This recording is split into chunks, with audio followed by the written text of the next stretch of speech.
Kawasaka mo kami Kuya, mga okay ka kaibigan. lang? Alam kong nagsisisi ka na. Kuya, nagdidilang angel ako magiging successful kang tao. Promise. Oy, tingin kayong dalawa.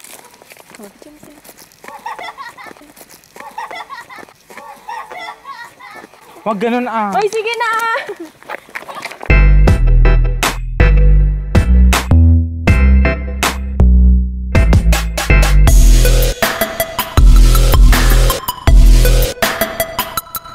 Travel vlog.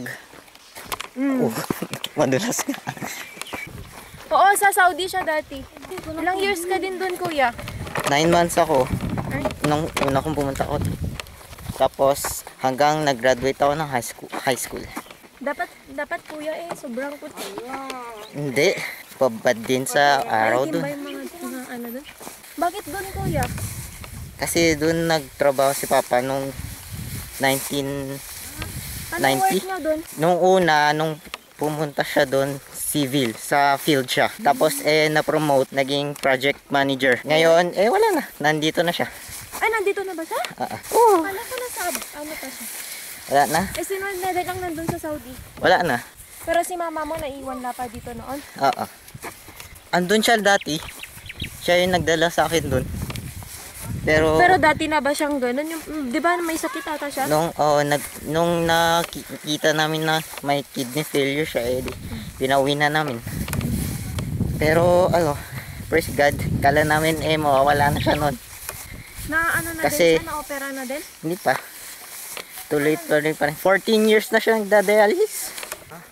First time ko mag-hiking ng ganito ang suot, mga kapatid. And hindi ko alam kung saan tayo pupunta.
Salamat, nakalas na rin sa gubat.